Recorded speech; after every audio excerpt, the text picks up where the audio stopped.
Merry Christmas. These are your boxes. Thanks, man. You know, I bet it's hard working on Christmas Eve, huh? Well, you're the one that ordered this stuff. All of these boxes. I guess you're not the only person delivering boxes tonight. Am I right? Sir. You're basically Santa Claus? Driving around in your front-wheel drive sleigh, making people happy. Oh. Merry Christmas!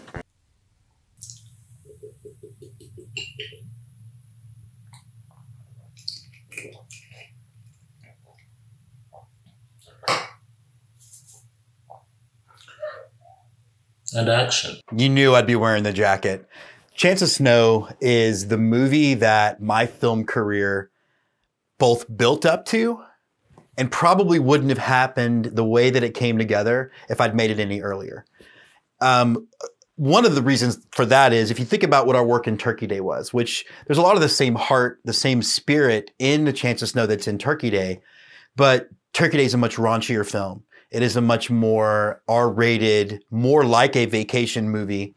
And Chance of Snow, I think really is, and I say this lovingly, my attempt at a Hallmark film. It's a movie that's nice, and I appreciate the fact that it's nice.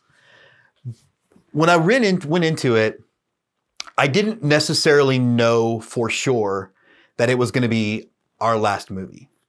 And I think I obviously told Jessica pretty early on, probably before we started. And I definitely secretly told Cedric, but I didn't tell a lot of other people until the production had started.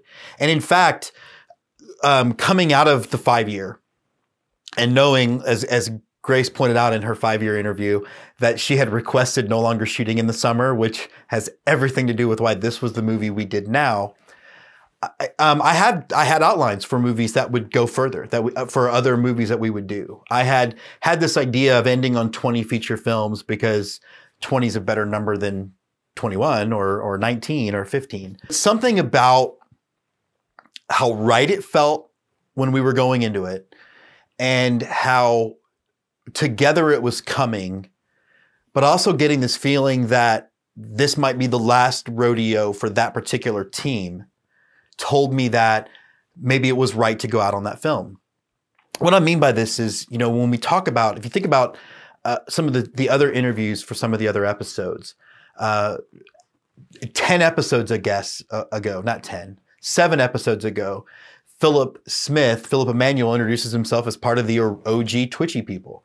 Twitchy was a company that, because of the way we wanted to do things, because of the way we understood how to tell our own stories without having investors and all that stuff, meant that from middle tier down, it was constantly needing to be reinvented. And I don't know that I had another reinvention in me, to be perfectly honest. And so I went into shooting A Chance of Snow kind of with that subconscious, subliminal realization that it would be the last feature film that I made with Twitchy Dolphin. That's the caveat I use, because if somebody finds a script and wants to pay me $3 million, I will absolutely direct that film.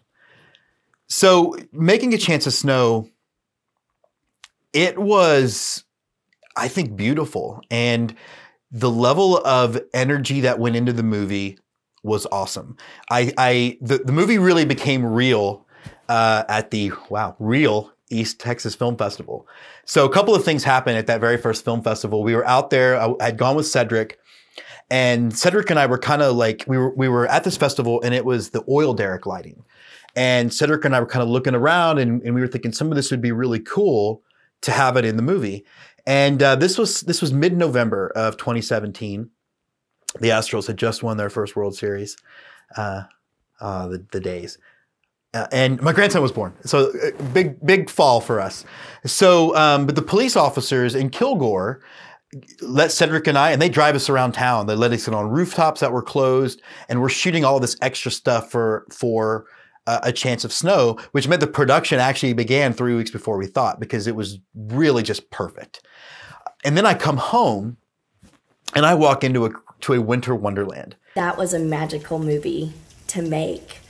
I was in charge of set design, and Christmas for me came early that year because we started the task of gathering fun, Christmassy items starting in the early fall, way before Thanksgiving.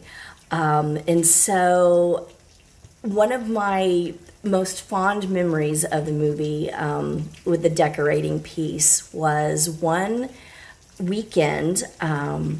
Jim was out of town. He had gone to a film festival. And our task, mine, and I had several elves with me, Jessica, Brendan, we decorated the heck out of the main scene.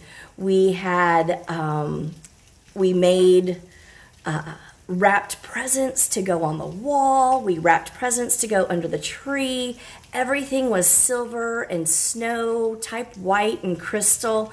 There was this beautiful wreath covered in little crystal berries hanging above the fireplace. We had stockings, these really pretty glass snowflakes as well. And so we just spent the whole weekend decorating, and of course not letting Jim know,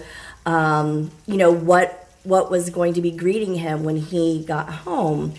And so I was not there when he arrived, but Jessica so sweetly did film the whole piece, and Jim walked into the living room where everything was set up, and he was just aghast. He was so excited. It was almost like he had opened his, first present on Christmas, and he just was so excited. The production, though, it wasn't without its challenges, and I think that is I think another part where I thought, how much time do I have left to weather the changes and to kind of ride it out? And one of the things that's interesting about this film is I was asked, I guess I got accused of selling out by making this movie. Oh, you're making a movie that you want to sell?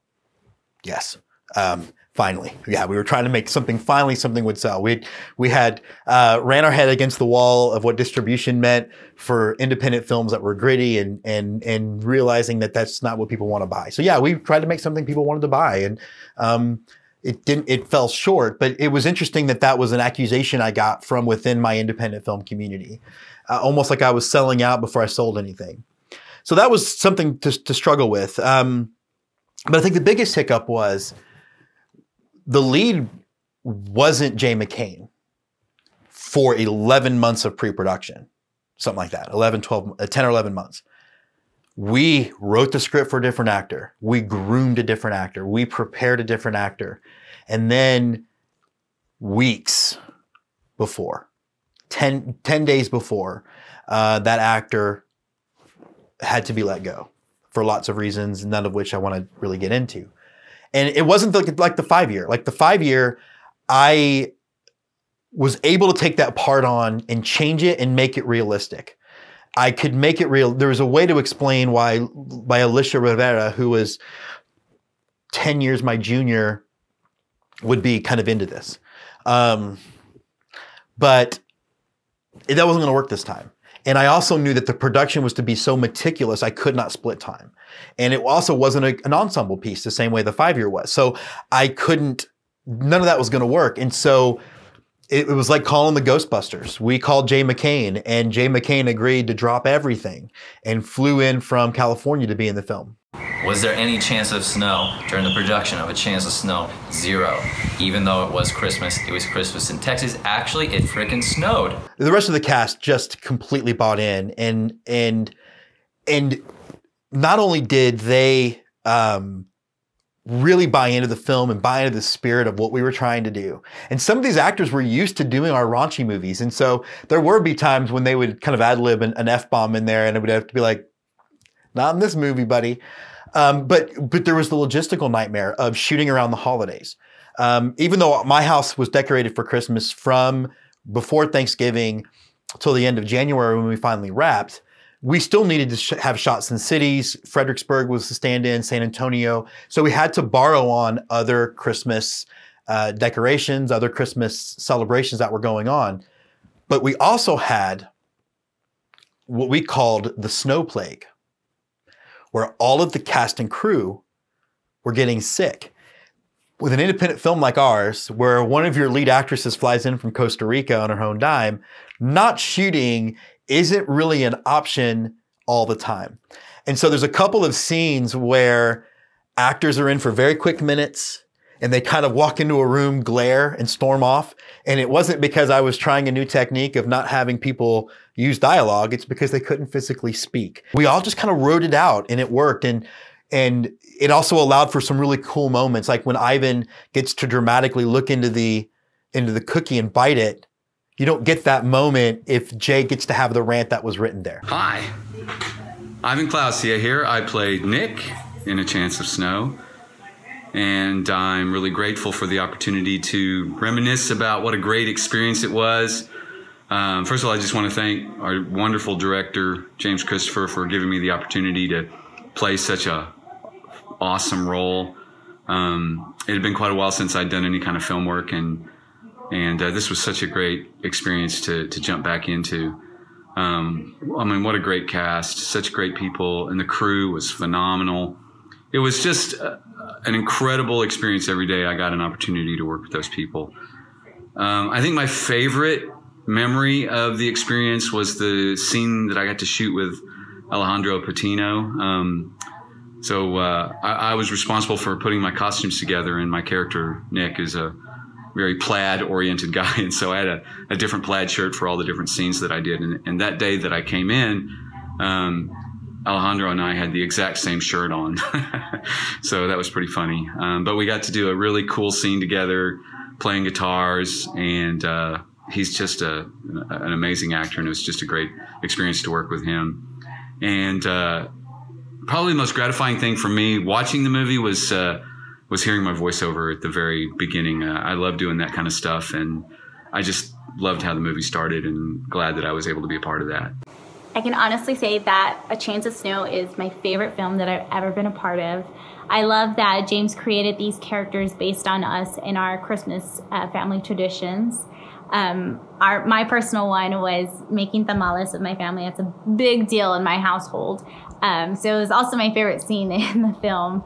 And my dad, played by Alejandro Patino, I loved the relationship that he created, because in the film you can see that we're very close and we have each other.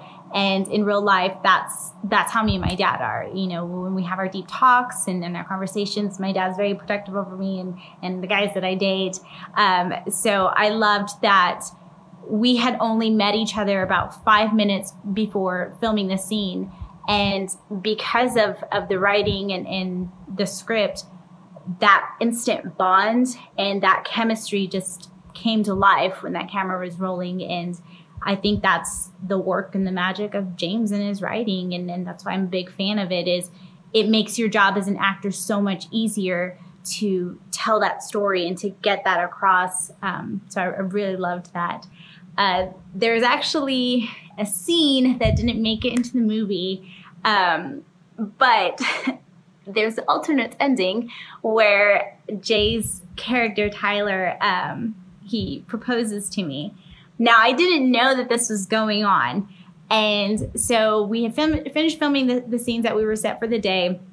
And then James is saying, okay, you know, put this dress on. We have one more scene to do. And I was freaking out because I was like, wait a minute, there's no more scenes. Like, I don't know what's going on here. So he's like, don't worry about it. Just come to the house. We're going to film this. Everybody's got it. So we go to the house. Everyone's setting up. Everybody knows what's going on except for me. I'm freaking out. So he's like, just improv it. Go with it. I'm not an improv actress. I can tell you that right now. I'm not good at it. So he sets it up and he's like, okay, Jay, you know, when I say action, you know what to do. He calls for action. And Jay gets down on his knees and starts proposing to me in Spanish. I started crying. It wasn't actress crying. This was Alicia crying. This was the most romantic, sweetest thing that has ever happened to me. So when he called cut, I told Jay, well, we're getting married now. Like, this is official. This is happening. ¿Qué está haciendo aquí en mi casa con esa güerilla flaquilla? Yo la invité, papá. Ya, déjala. Sally. He said that your hair is really beautiful, Holly. Aww. ¿Cómo quieres que lo deje en paz, eh? La suerte que tuvo él cuando lo vi corriendo de la casa sin pantalones. Si tenía mi escopeta, amiga. Papá, yo le dije entrar a casa y yo le quité los pantalones. No, mija. No, mija. Imposible. He's just remembering some really good times we had between us. There's a lot of reasons why this movie was special for us. Alejandro came in and really stole the movie. And it's funny because I was watching him on Hentify, which you should see, and he's got a funny scene where he eats. And I told my wife, I was like, they stole that from us, because the tamale scene isn't the funniest scene in the movie. It might be one of the 5 funniest scenes like in the history of Twitchy Dolphin flicks. And so I absolutely love that moment. And I do want to thank Alicia's mom for the tamales. Wow, those are delicious. It's an old recipe from my family. Sí, hasta cuando llegaron los gabachos a Texas y se lo robaron. What do you say? He said before the gringos moved to Texas and stole it.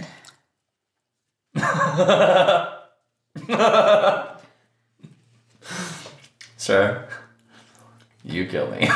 The other cool thing was because I was making a family-friendly movie, and I want to go back to a conversation that happened 11, 12, 13 years ago. And it was, we were all feeling our way out, and I wasn't always the best listener of advice. And Jessica and I were at dinner, and she's like, you know, I wonder if we should just do something that's a little more family-friendly. And at this point in time, I think I'm going to be the edgy filmmaker. Like, I'm going to make American Pie. We're going to walk the line of all this stuff. So it's laughable that I made a family-friendly movie. But I remember a conversation getting a little heated and me ending with, I make adult films, damn it, without realizing that that has a whole other connotation. But the cool thing about making a family-friendly movie was we were able to involve our film students. And so we actually had the student film department of St. Michael's, led by Bella Marco, who is one of the most amazing, insightful young filmmakers that I've ever met, made a short film spin-off of A Chance of Snow. And it also meant that Bella got to come on as a screenwriter. So it was really the first time I wrote with a partner. And, you know, there was a couple of scenes that she specifically wrote that she clearly borrowed from me. I'm thinking specifically of when the character played by Anna Claire Smith, who's a student that I've known since she was, you know, who comes in and asks for advice with guys. And I'm the teacher that's a little hard to talk to.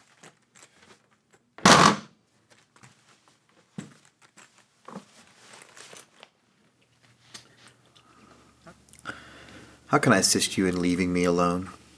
Boy problems. Hi, my name is Bella Marco, and I was the co-director and co-writer for A Chance of Snow. I'm currently a film student at the University of Texas. I'm in my sophomore year, but I think it's important to note, first and foremost, that for 4 years, James, or Mr. D as I know him, was my film teacher in high school. So most of what I know technically about film, I learned from him and in those classes. But I would say for sure my biggest learning moment was while working on A Chance of Snow. And it kind of started at first, it was collaborative. He showed me the script, and a pretty large part of the plot centers around 3 high school students. And he asked me for some advice on kind of dialogue and how high schoolers act and everything like that. So I gave him some notes, and then 9 drafts later, I had added enough that he wanted to include me as a co-writer, which I'm very grateful for.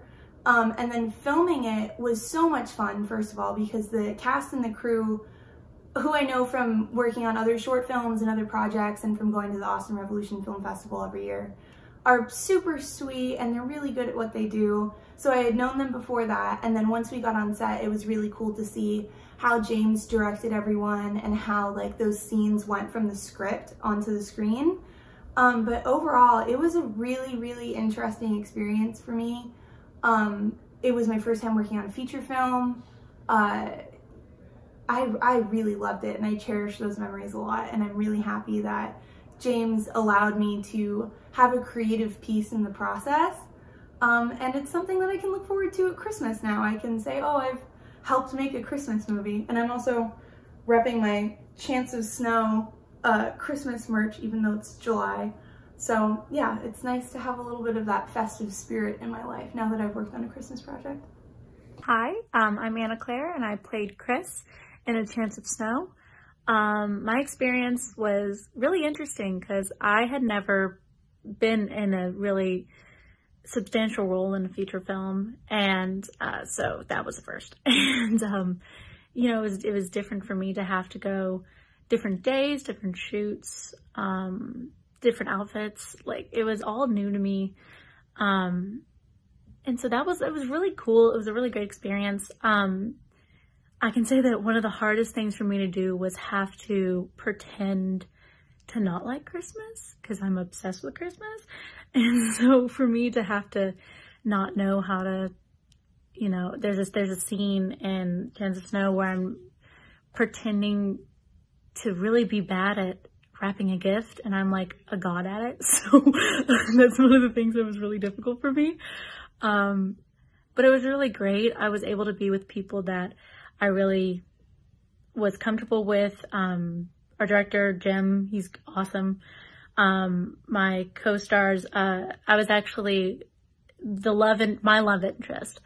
The actor's name is Logan. I've known him since I was 5. And so it was really special for me that I was able to be with him during this. And overall, it was just such a fun, great, different experience for me. Do you think I did the wrong thing asking her? I think, man, I think you did. I think you know you did. I mean, you set out to marry her before you even knew her. I mean, you had all the warning signs, but you ignored them. In part because you knew Joy didn't like her, but you were trying to prove a point. Well, guess what? Things didn't work out the way you wanted.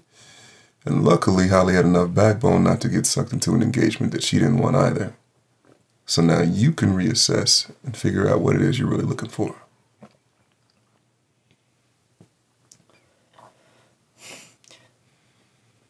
What are you doing in bed with us again? The reason he's in bed is because he knew about our tradition and didn't want me to miss it. Liz talked about the family traditions, and that was something that we wanted to kind of work in. Mostly, and it really actually stems from this big conflict that Jessica and I have had since before we were married. Santa gifts, wrapped, unwrapped. And it got me thinking about the fact that, yeah, families are different. There is no one way to do it. And so I thought it would be kind of fun to have them tell me some of the things that they do. And that's where we got the scene with Shelby and the whole family spending the night together, which started out as purely a way to make sure that no one got the Santa gifts first. And it's apparently a tradition they still do today. And that's something about the movie I'm really, really proud of. I feel like the family dog. That's my room. And he was always touting it as his last film. And it meant a lot to him because it was a hallmark moment for him. You know, this was a movie that he was going to, you know, a Christmas movie that would be perfect for the Hallmark Channel, which is a passion of his. He loves the Hallmark Christmas Channel. I know.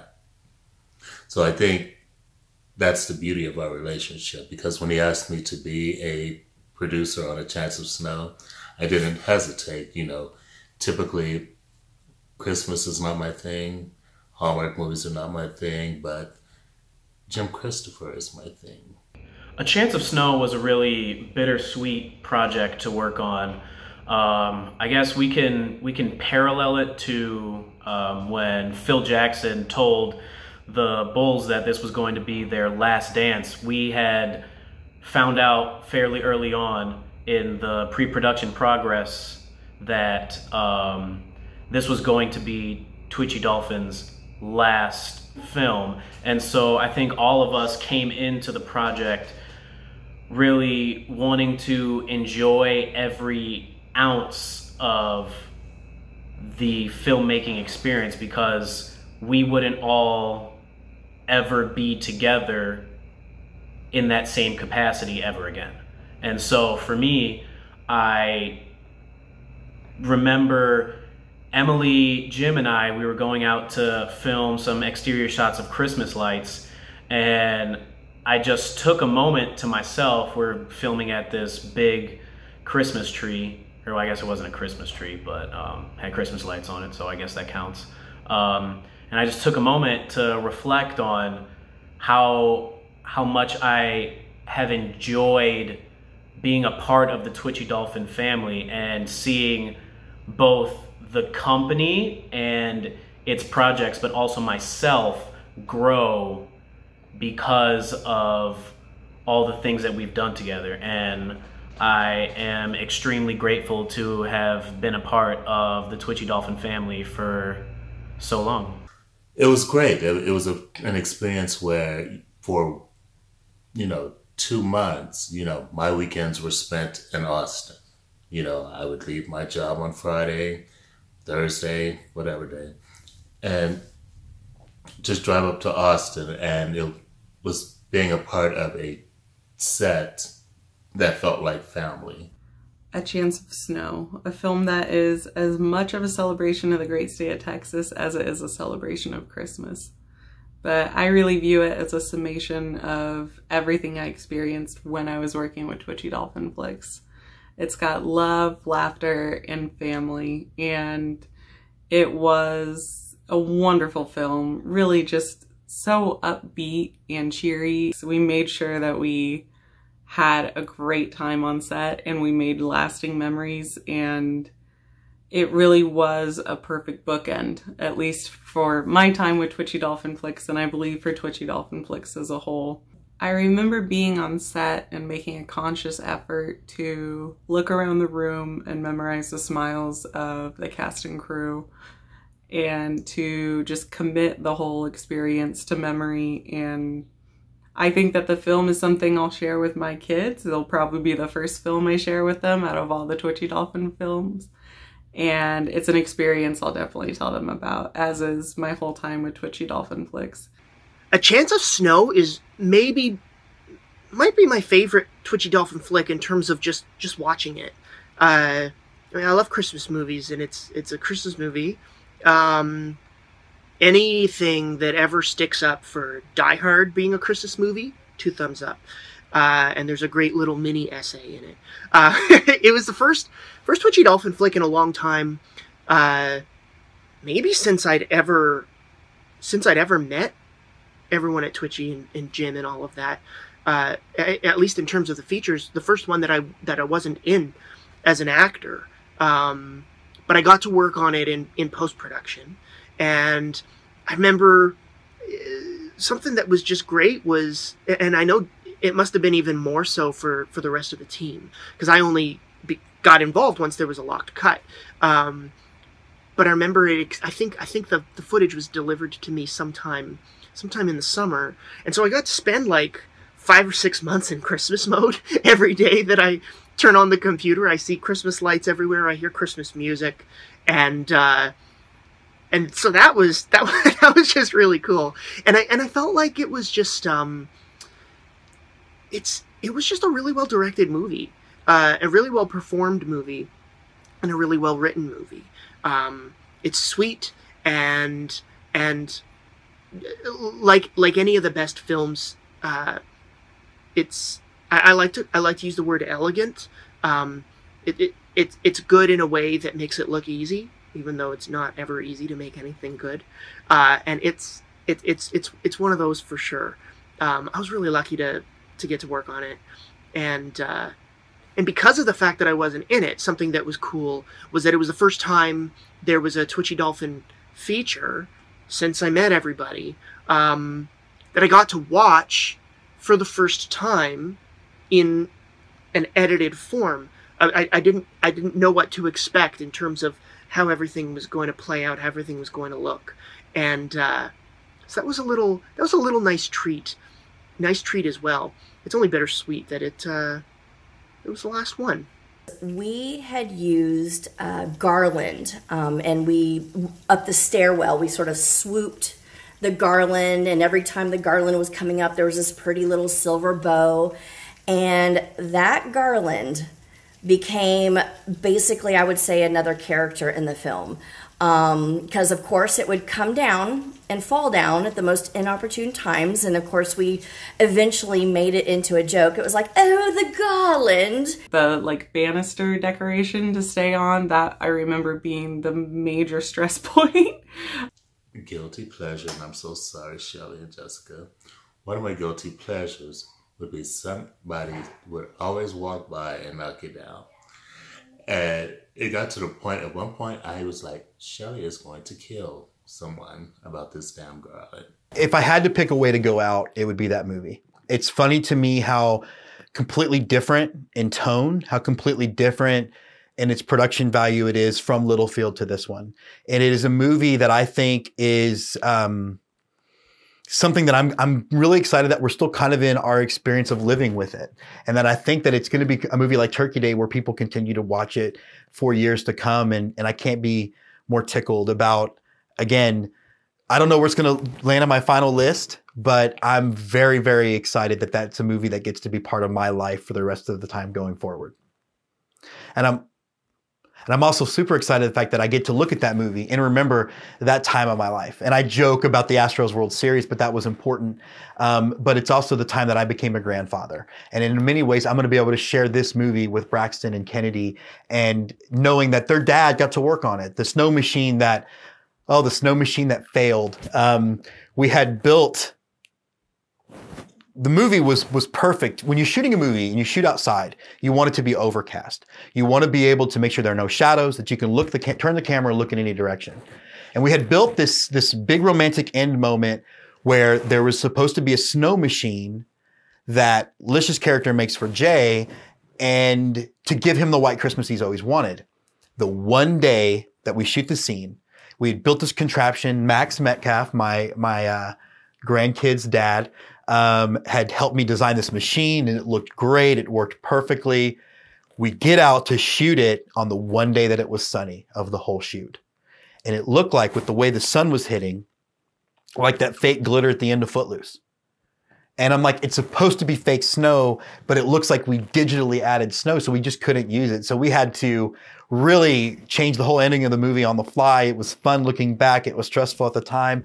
Fun to have my brother Tim on set that day. Yeah, Chance of Snow is cool because we just hadn't worked together in a while, and I got to go in there and really only worked on one weekend of production. I filled in for some DP work and just kind of did my usual grip around when I can.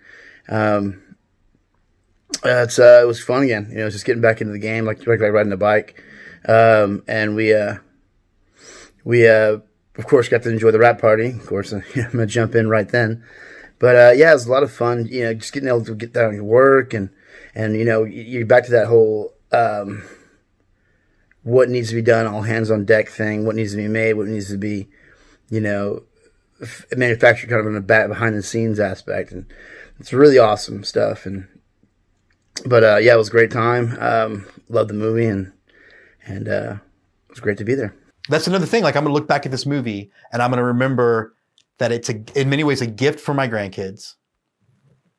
And it was that their dad got to work on it a little bit, was a lot of fun. So again, it's going to be a movie that I'm very, very proud to have made. And I'm going to look back on and just be proud of what it's going to mean for that period of my life when I made it. Okay, snap out of it. This whole grinchy bum thing isn't working for you. And if you really miss her, either of hers, then please, for our sake, call her.